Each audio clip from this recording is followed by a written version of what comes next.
John, we're going to be joined this week by two friends and colleagues, David Coney and Jack Curry. Absolutely great, terrific guys. And Jack just wrote a book, which is called 98 Yankees, Inside Story of the Greatest Baseball Team Ever. And it certainly is the greatest team I think you or I will ever cover. I was there for Newsday, you for the Post. Of course, you've been at the Post forever, and kudos for that. But my memory of it is when they were 0-3 in Oakland. And of course, they won 114 games in the end. I can recall being the one to go into Torrey's office and ask him if he thought his job was in trouble. You remember, 97 was a bitter disappointment in the playoffs, losing to Cleveland, the Indians at the time. Now we call them the Guardians. And they started 0-3. And of course, Joe Torre handled it very professionally, maturely, answered the question, didn't think it was crazy. But interestingly enough, in this book, which I've now read a lot of, it was actually Brian Cashman who was in trouble at 0-3, and he was sent home from the road, which either I didn't remember or I didn't know, but a lot of good inside stuff in this 1998 Yankees book by Jack Curry, and I encourage everybody to read it, and I look forward to talking to them as well. Yeah, because I've worked at the New York Post forever, John, I remember when they were 0-3, we had a Joe Torre hot or cold meter, and it was all the way on hot. He was on the very hot seat. What an idiotic thing we did then. They won 114 in the regular season, 125 overall. We're going to talk about that 1998 team, the 25th anniversary, because of Jack's book. With David Coney and Jack Curry, we'll also talk about the 2023 outlook for the New York Yankees. John and I will take a look at the 7 teams projected to win over 90 games and what could derail them. And as usual, we'll play hit and error at the end if you stick with us on the show with Joel Sherman and John Heyman.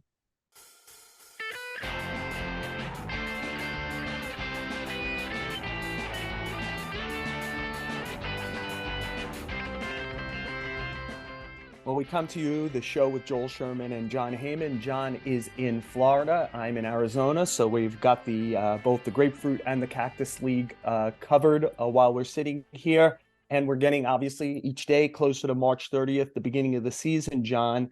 And I think actually one of the storylines of the season are going to be just how terrible a couple of teams are this year. I think we're going to have 7 or 8 teams that lose over 90 games, a few over 100.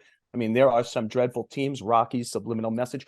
Anyway, they're not the worst. Let's not forget the A's. Go ahead. Oakland, Cincinnati, Pittsburgh, Miami. There's a lot of bad ones. Washington. There's going to be a lot of teams that lose over 90. But we want to talk about the teams on BetMGM. There's 7 teams, John, that are 90-plus wins on the over-under. I thought it might be interesting. We're about 4.5, 5 weeks away from the beginning of the season here. Less, actually, right? What would trip up the teams with 90-plus win projections? So it starts with the Astros. They're number one, 96.5. John, what trips up the Astros? Well, I was just with them. They're not really saying why Yordan Alvarez hasn't picked up a bat. So I'm a little concerned there. I mean, they're obviously a great team, 6 LCS in a row. Don't like to bet against. By the way, I'm surprised we're talking betting lines with you, Joel. I never thought you'd come around to this. That shows you where betting has gone into in baseball. It's just to play a game. I would discourage everyone strongly from doing something stupid in betting. Go. Or taking our advice. But yes. I thought we were going to go over under. I would say under for 96.5 for Houston. But obviously they're a great team.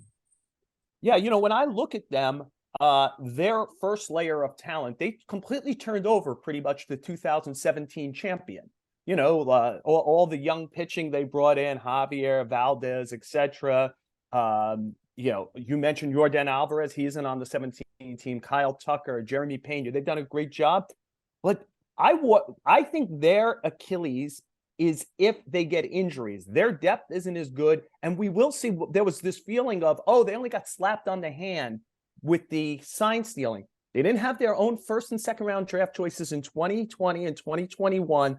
Their farm system is generally rated in the bottom 5 to 7 by pretty much every system that does it. I think they're going to begin. Hunter Brown's supposed to step in and be a big starter for him this year. He can't find the strike zone in spring training. I wonder about their depth. I actually would go under and say the Mariners threaten them a little. Same 96.5 is the Dodgers, which is interesting to me because we've talked Padres. They're going to be on this list, obviously. And the Dodgers lost more key players. Trey Turner, Gavin Lux has gone down, and yet they're 96.5. John, what do you think? Yeah, to me that's a little high. They've had a couple of issues. Obviously, you mentioned Lux. Gonsolin's out. That's not that serious an injury at this point. I still think he might even make the opening day roster, but they lost so many players. It's just a question of how far they are going to drop from 111. But again, maybe I'm being a pessimist. I'm going to go under on them too. I talked to Syndergaard when I was out there, and he has faith, but he hasn't looked great so far. But obviously, they've got Urias and Gonsolin at the top with Kershaw, one of the greatest pitchers of all time. So they still have really good pitching. Still have some questions, though, including in the bullpen. Back end of the bullpen, I thought Phillips was really good last year. Is he the closer? We'll see.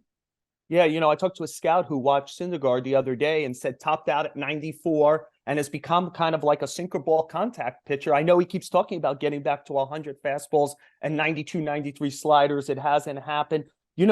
Think about losing 3 shortstops in 3 years. Seager and Turner sign as free agents elsewhere, and now Lux, who was supposed to be the longer-term answer, he's going to miss the whole season with an ACL tear. They have a very good farm system. They're very good at bringing people through, but they've got to bring a lot through. And I just say, for my under, right now, their middle of the diamond is Will Smith, who's great at catcher, but Miguel Vargas at second, Miguel Rojas at short, and Trace Thompson or Chris Taylor in center, or maybe Chris Taylor some at short. That doesn't sound like the Dodgers to me, and they've got to get a lot of work from their farm system. The Braves at 95.5 are third. 5 times straight NL East champion.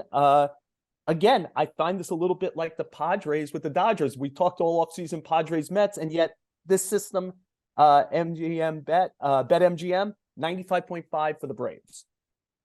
Yeah, I'm going to say over on the Braves. I know they lost Swanson, but the young players they have are great, and they're only getting better. So that division is going to be fantastic with the Mets and the Phillies, who aren't on this list of 90 wins. I'm not sure why, but again, I don't work at BetMGM. I'm going to say over with the Braves. Yeah, like the Dodgers, they have a shortstop question. Dansby Swanson signed elsewhere. They're going to see if Vaughn Grissom could do it. I think they stole Sean Murphy from the A's. It feels like Oakland didn't get enough for him. I think a big deal, Ronald Acuna Jr. in full. He wasn't really in full last year. He played, but the Braves seem to think he returns to a 40-40 Gold Glove type right fielder. If he does, I think they go over. Mets 94.5, John. Obviously, them and the Braves finished tied last year with 101, but the Braves won the season series and the division. 94.5 for the Mets, John. What do you think? Over. They better be over. $364 million. You're not buying a 90-win team at those prices. So they gotta be over. Yeah, John, is you said they are facing a certain kind of pressure this year, right? That payroll is going to be a target on them all year. As we're speaking, they lost Jose Quintana for a while to a rib injury, and starting pitching depth was going to be a question. I wonder how they handle the pressure and the starting pitching depth. Average age of the team is 32. That's a very large number. Hard to stay healthy all year. Yankees have the same exact number, John, 94.5. What do you think about both the other New York team also at that number? The Yankees are still a great team. They're going to go over. I guess I'm positive and provincial, but you've got Aaron Judge there, and I do think Peraza will be good if he's the shortstop. I think Volpe will be good if he's the shortstop, and they do have a good front four in that rotation, and I see them going over. Yeah, I think they're an over also. I think that the division, though, top to bottom's by far the best division in the sport. I'm curious who Carlos Rodon is. I'm curious about the bottom of the lineup. I'm curious how quickly they deal out of Hicks and Donaldson and get to their best team. Padres, after the Mets, or maybe ahead of the Mets, were the biggest newsmakers this offseason, 93.5. What do you think, John? Again, they better be over with what they've done. They've got 4 superstars at the top of that lineup. If they're under 93.5, they might want to know whether they spent their money wisely. You've got Bogarts, you've got Soto, you've got Machado.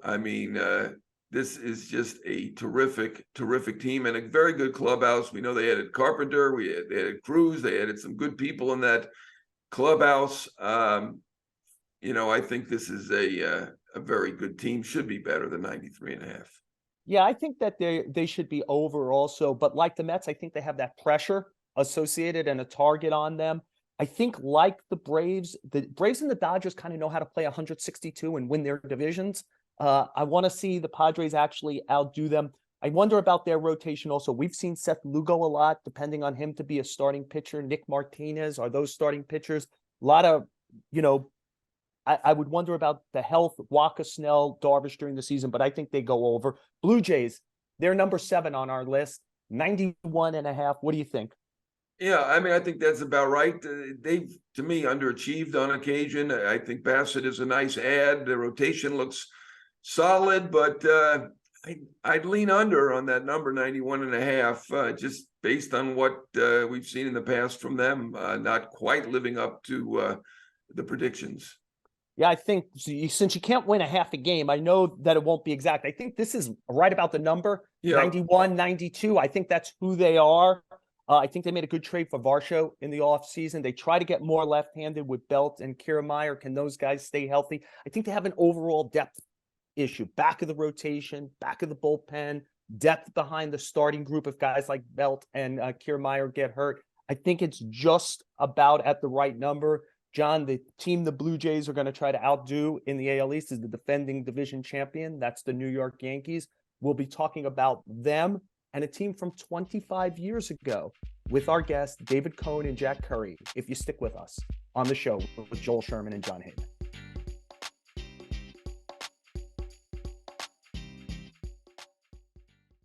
Back on the show with Joel Sherman and John Heyman.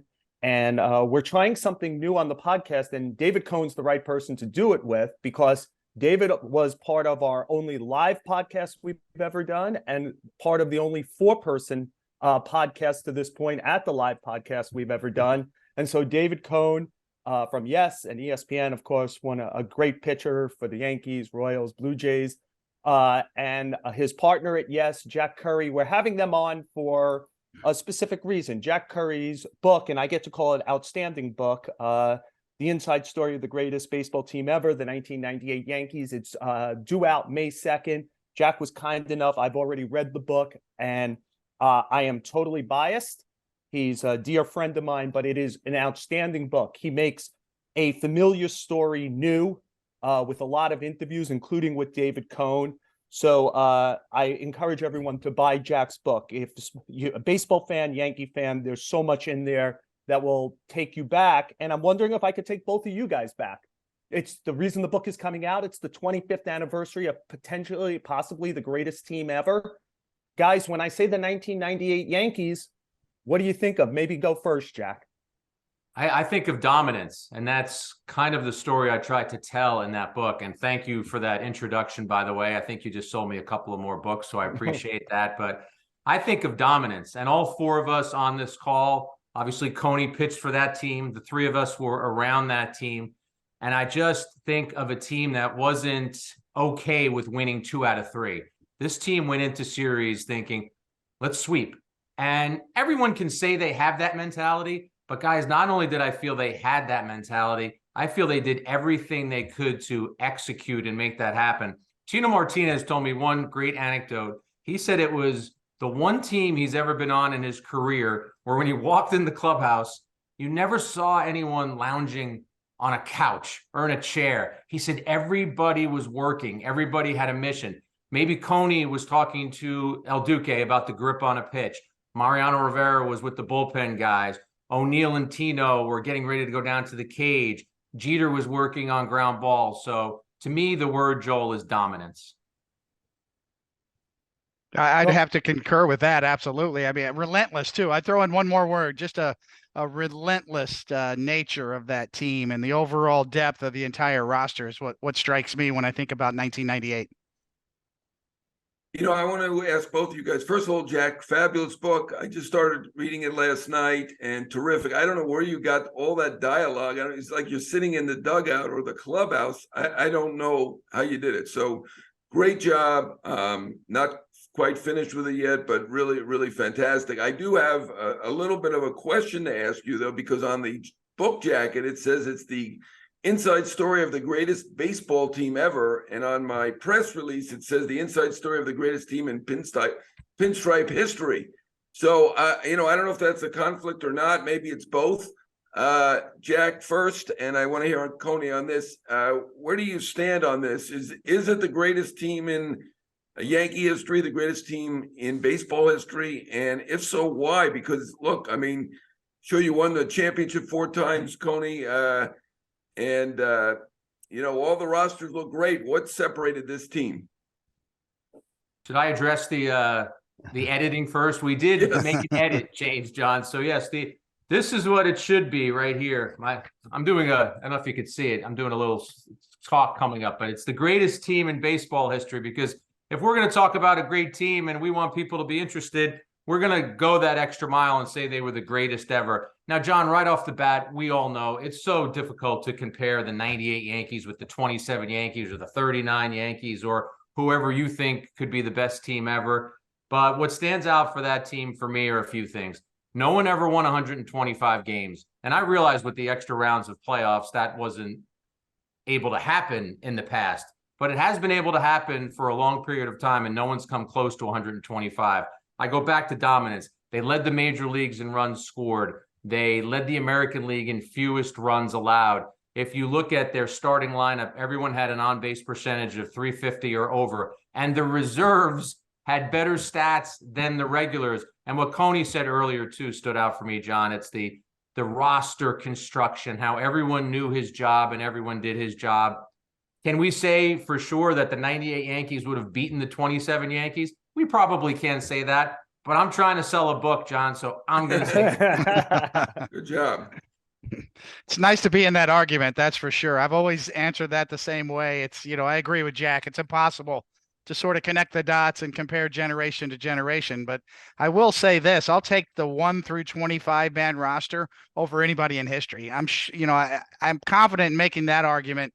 There's a lot of different ways to slice it and dice it. One of the ways is through new metrics. If you look at OPS plus, which factors in, the era, the park adjustment, a lot of different factors that allow us to compare generation to generation a little better. There were over a dozen players that were well above average according to OPS plus. And also on the pitching side, there were at least a dozen players that were well above average according to ERA plus. So you talk about a dozen hitters and a dozen pitchers that had those kind of numbers. That's where I come up with my argument that the entire depth of that roster, the overall 1 through 25 roster, has to be at or near the top in the history of baseball. Jack does a terrific job right at the beginning. The setup to the book is the team being eliminated from the 97 division series as kind of, after winning the championship in 96, as the impetus to, this isn't going to happen to us again. But I almost want to go to the end, which is once you win 114 games, the pressure to actually finish it off. We saw Seattle win 116 in 01, not finish it off. The Dodgers win 111 recently, not finish it off, get bounced early. Coney, you're in the clubhouse. You understand the implications, especially when you go down against Cleveland, 2-1, of finishing it off. What was it like, the dynamic within the team about, we cannot squander this? Yeah, coming off the heels of 1997 as well, when you think about that, Cleveland was a formidable lineup, a really good team, well above average, and very capable of knocking us off as they did the year prior. So that was in the forefront. We all knew that feeling of, the letdown of getting knocked out in the first round, and we knew Cleveland felt like they could beat us. And going down 2-1, the one key factor to the whole thing was El Duque. El Duque coming up big when he joined the 98 Yankees in the middle of the year. That's what put us over the top. And then I also feel that David Wells doesn't get enough credit for matching up against Cleveland's lineup. He was the left-handed starter that kind of made all their switch hitters bat right-handed, and they were worse hitters right-handed, whether it was Vizquel or Alomar or Eddie Murray or people in neutralizing Jim Thome. I think David Wells was a great matchup against the Indians, was a big reason why we got by them as well. I think, guys, when you look at a team accomplishing something extraordinary, you have the people you expect to achieve, You want Jeter to do this. You want O'Neill to do that. But then you have the people who sort of come out of the shadows. And David just mentioned one of them. I think when you tell the story of the 98 Yankees, El Duque, Scott Brocious, and Shane Spencer are three players who at the beginning of the season, no one would have expected them to have the years that they had. So when I think about the 98 Yankees, I think about all of the mainstays, but I also think about those three players because they overachieved beyond what the Yankees would have expected. David, I was interested to hear you say 12 hitters were above average, 12 pitchers were above average. As a math guy, I'm tempted to ask you who the one player who was not above average was, but I will pass on that question.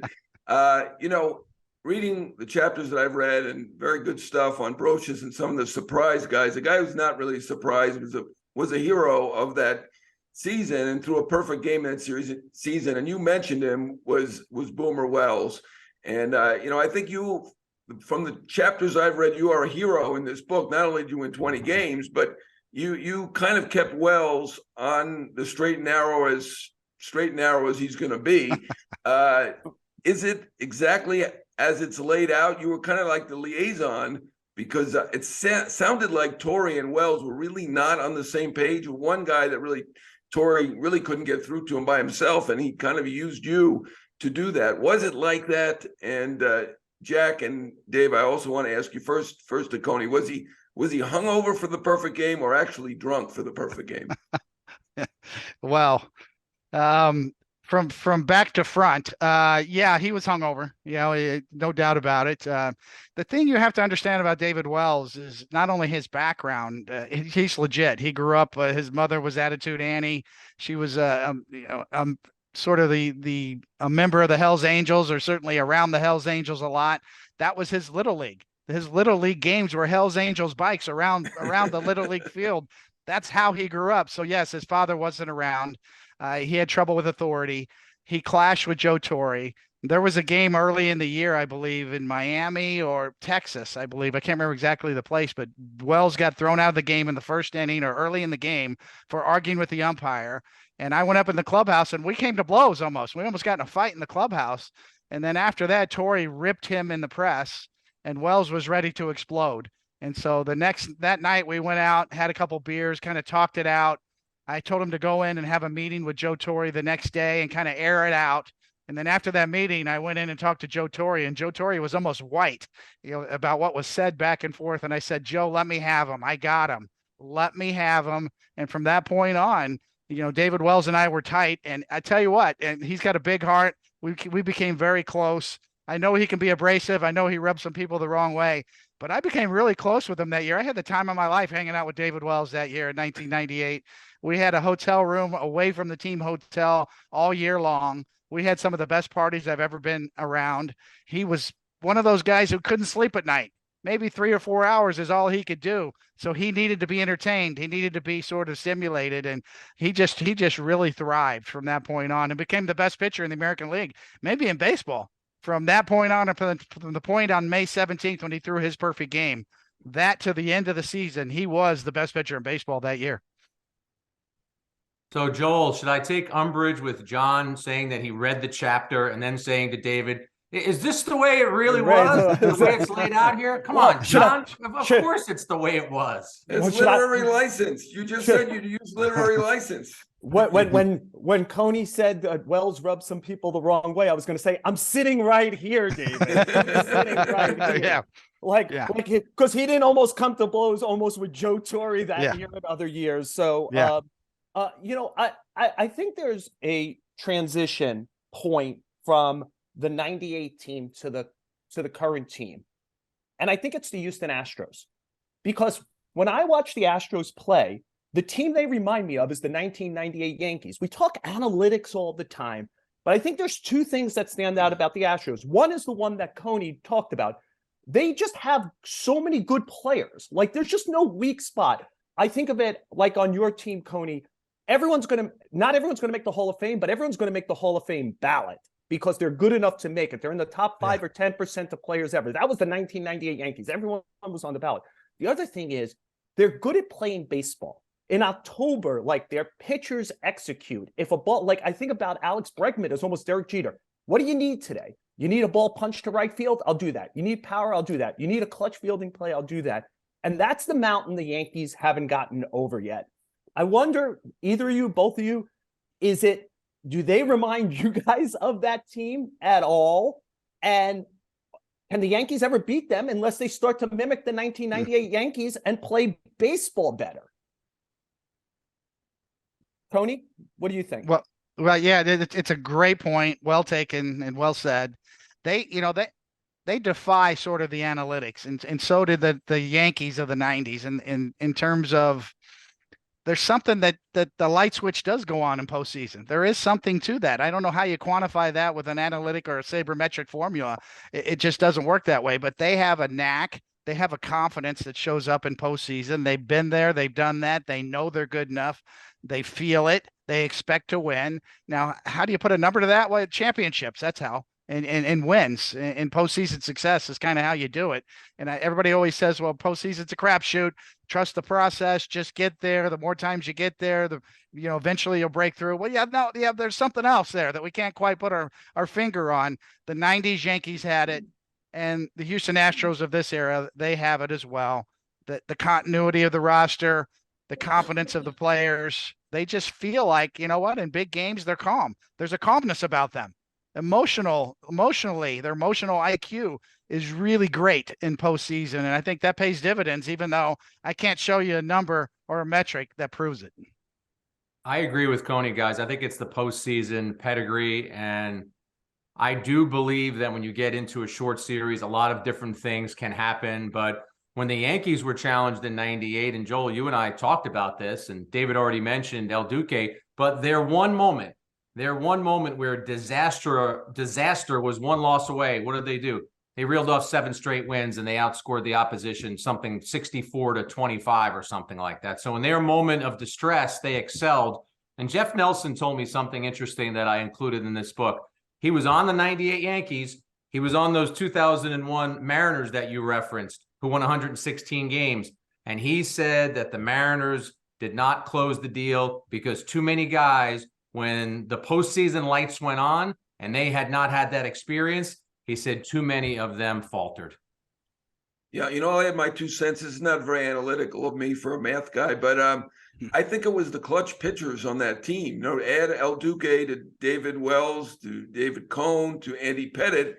If you're going to name the 10 most clutch starting pitchers of the last 35 years, that's probably 4 of them right there. So I think that was one of the keys. And the greatest clutch closer in history. Oh, yeah, obviously. Right. Who, by the way, let's not forget, and David knows this better than anyone, he wasn't Mariano yet. He's got Alomar Jr. on his resume heading into the 98 postseason and had to answer all those questions.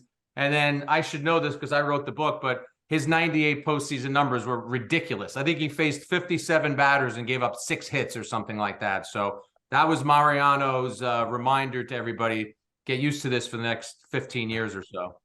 Well, his career postseason numbers are ridiculous as well. We remember the couple failures, the Alomars you referenced, obviously the broken bat hit by Gonzalez, and that's about it. Just an amazing career, and the only guy who got every Hall of Fame vote, and rightfully so. But I do, again, getting back to the pitchers, this year's team, though, concerns me, not because we know they're not clutch. Cole came up big last year in the postseason, certainly one of the guys who really performed.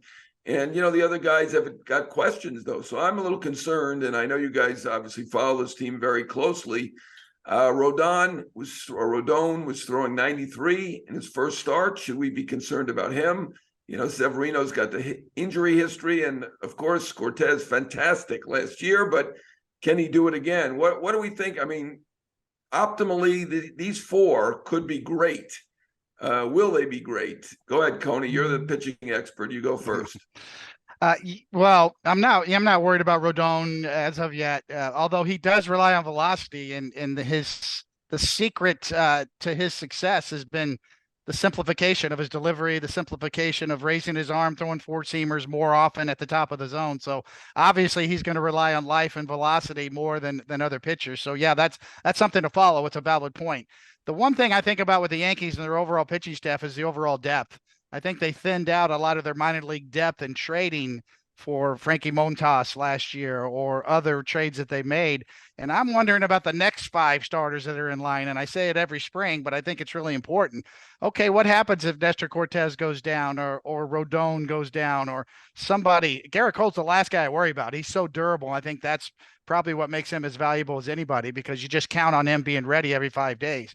But if there is, sort of some injuries to the starting rotation, who's next in line? And the overall depth of it, is it Johnny Brito, who we just saw, who's never been above AA, or a little bit of AAA experience? It's the next 5 in line that I think I worry about with the Yankees, the overall depth of the next starters, if the injuries do happen, and they always do happen. Yeah, I agree with Coney on Rodon. I'm not going to say after one spring training start that, wow, that 162 million becomes a question mark. But you do want to see the guy come to New York and succeed. Severino, to me, it's all about health. If Severino can get out there and give you 25 plus starts, I think you're happy with him. Cortez needs to do it again, even though he did do it last year. I think we still need to see that occur again. But Coney brings up a great point. You want to be able to go 7, 8 deep. And they have Clark Schmidt on the outside right now. And I actually like Clark Schmidt. And I like the fact that he's added a cutter this year. I think that's a talented pitcher, but they'd better stay healthy, because after that, the depth issue could become something that becomes an issue for them. Yeah, I throw in 2 things just because we mentioned Rivera before and that he wasn't Rivera yet. I think one of the most underappreciated great statistics in our sport, between Alomar's homer in '97 and Luis Gonzalez's broken bat hit in the Game 7 of the 01 World Series, Mariano Rivera converted 23 straight saves in the postseason. I'll say that's a record that will never get close again, and just shows his greatness. I get the whiff of AJ Burnett out of Carlos Rodon. Let's see if I'm right or not. The talented fastball guy who I'm not sure is going to be able to do it here. And yet, the biggest storyline in Yankee camp is not about pitching depth. It's about shortstop depth, and how they turn 3 into 1. My suspicion is IKF, Isaiah Kiner-Falefa, isn't really in this. They're just not telling him that because it would be insulting. So this to me is about, is Peraza the shortstop? Or do they make a 40-man roster spot and hardly any upper-level time, AAA time for Anthony Volpe, and vault him all the way there? Jack, what do you think they're going to do at shortstop? Well, since our hot stove shows in the offseason, I've been saying I think Peraza has the inside track for shortstop. As you said, Joel, I didn't think the Yankees would make that public, but to me, Peraza showed enough in September. And at a certain point, the kids have to play. So you might say, well, Volpe's a kid. What about him? And Volpe has looked terrific in spring training. But not only the 40-man roster spot, Joel, one thing that just always rings in my head that Brian Cashman has said is he always says he wants players to conquer a level before ascending them to the next level. Volpe looks great this spring. At AAA last year, he had about 100 plate appearances, and he struck out about a third of the time. Not saying that he couldn't jump from AA to the majors and have a great April and just take off, but I think that internally they're going to want to see him get some more at-bats. This spring has been terrific. If you're a Volpe, keep trying to push the issue, keep trying to make it tough on them. Go, and if it doesn't work out, go to AAA and continue to make it tough on them. We'll see Volpe this year. I just don't know if it's on the opening day roster. I think it's probably true. The Yankees are a very patient organization, very well thought out, very dedicated to their processes. I'll say this right now, that, there's a lot of arguments to be made for not panicking and letting Volpe just get some time in AAA, giving Peraza a chance to play shortstop, keeping Gleyber Torres at second base. That's probably the most patient thing to do. But ask yourself one question, and it's the Cal Ripken question. Are we a better team with me in the lineup? And if you say that about Anthony Volpe, I think the answer is yes. It's just a matter of when. The Yankees undoubtedly are better with his athleticism in their lineup somewhere. I don't know where, whether it's playing shortstop or second base or how this shakes out in the middle infield positions. But I know this, that with the new rules, the ban of the shift, the bigger bases, the emphasis on the running game, that Anthony Volpe makes your team more athletic and a better team. It's not a matter of if he's going to make it. It's a matter of when, because he makes them better. Yeah, I had a quick one for you guys. I think you'll handle this easily, but you know, the 98 team, a very balanced team. Tino was the leader, I think, in home runs with 28. And there were, I think, around 4 guys with over 20. But how about Aaron Judge after 62 home runs? What do you think can be done for non? Are people going to be disappointed if he only hits 48 home runs this year? I hope not. That's still a pretty good season. What do you think, Coney? I think he could use a little help this year. You know, he literally carried that team. They needed every bit of those 62 home runs last year down the stretch. The rest of the lineup virtually collapsed around him. So, you know, hopefully he gets help this year. If you're a Yankee fan, if you're on the Yankee side, you need Giancarlo Stanton to stay healthy. You need Anthony Rizzo to be there from start to finish and take advantage of the shift rules this year. He doesn't need to hit 62 if he gets help. But, you know, probably I would say with Aaron Judge and how talented he is, he's always going to be a threat to hit 50. He's already hit 50 once before last year. So I still say 50 is the number. 50 is an enormous number. 62 is historic.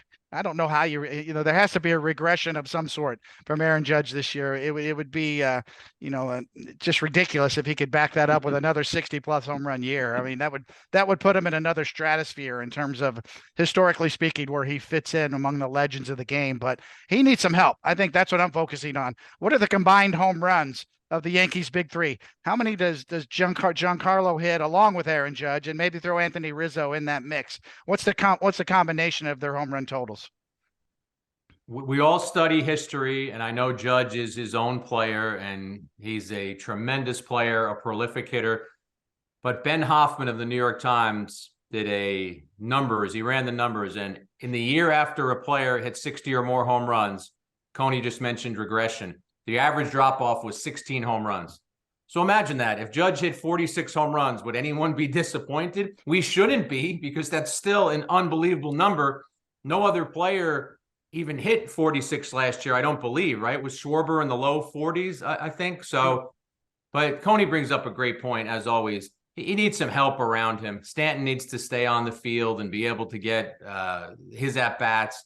Rizzo hit 32 last year. I think the Yankees would take that all over again. Donaldson and Hicks. I mean, they have question marks on their backs. What are those two able to provide? I think people forget that outside of a really poor month or so, Gleyber Torres actually had a pretty good year. He hit in mid-20s in home runs. So where does the rest of the firepower come from? Yeah, you know, Coney, you mentioned in your kind of plea about Anthony Volpe that, you know, are the Yankees best if he's on the team?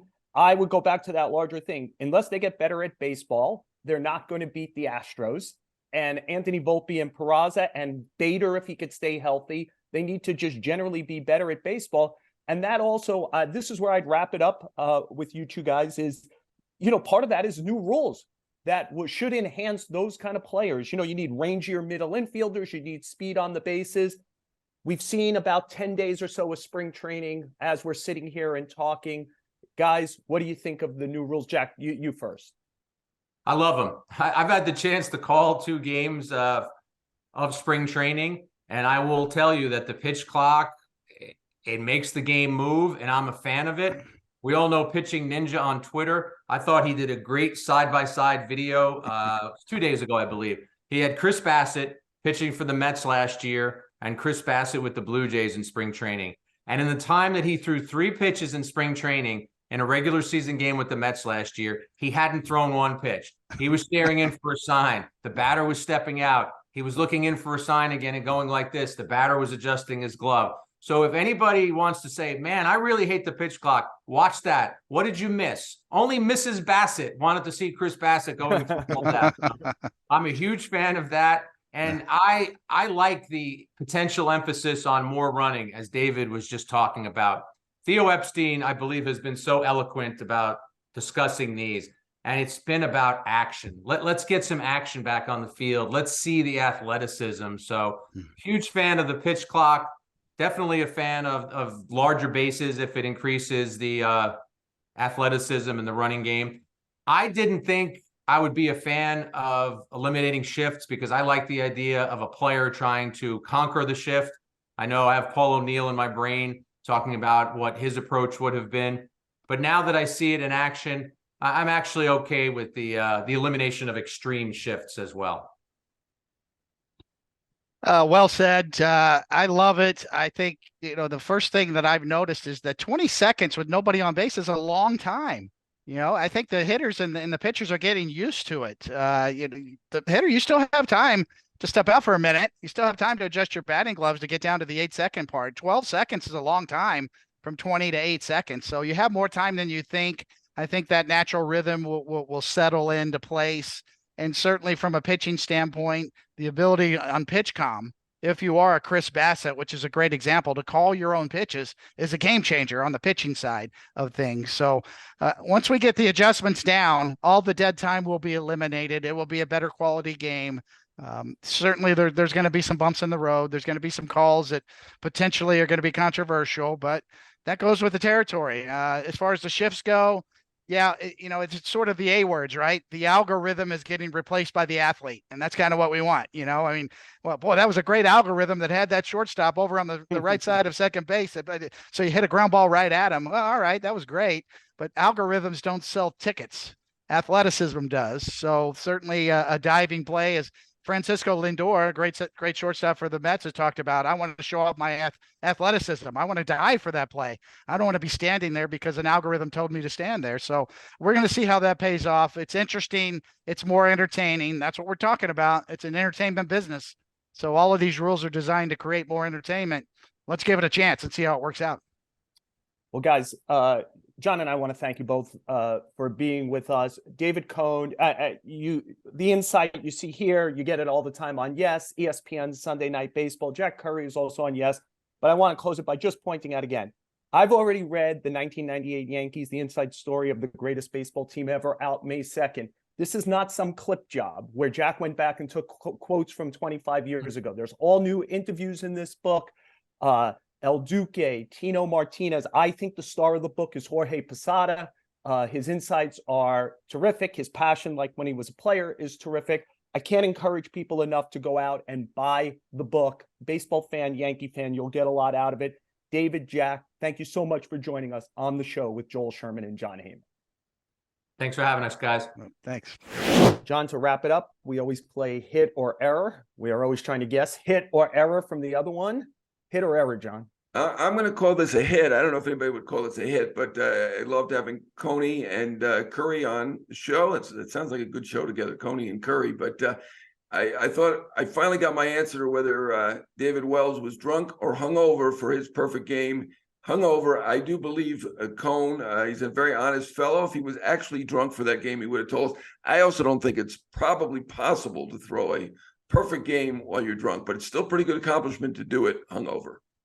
Yeah, I'm going to go hit also. We talked about the new rules, and I've got to say that the quicker pace of the game is just a hit. And to me, there's an incoherent argument against it, John. The incoherent argument is, I'm a traditionalist. Well, we're traditionally getting back to 2.5-hour games.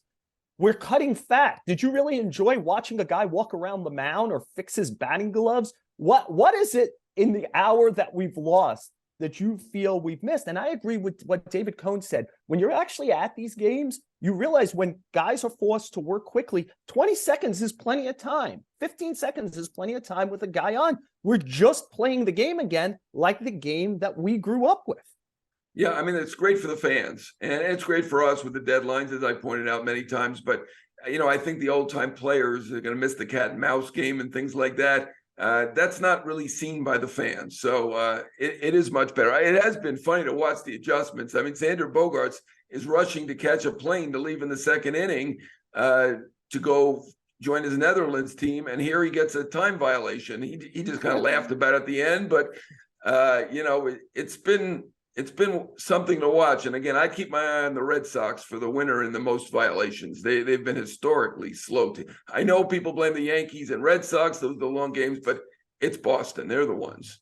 Yeah. Well, we're going to see it over the long season. I hope everyone follows us, sticks with us on the show, a podcast from the New York Post. I'm sure we'll be talking a lot about shifts and time violations and all that goes with the new rules. Thanks to our producers, Jake Brown and Andrew Hartz. They always navigate us so terrifically through the show. This show drops on the Yes app. We have 2 guests from Yes, David Cohn and Jack Curry. This is Wednesday at noon on the Yes app. Listen on Apple, Spotify, or wherever you get your podcast. Give us a 5-star rating. And of course, join us every week on the show with Joel Sherman and John Heyman.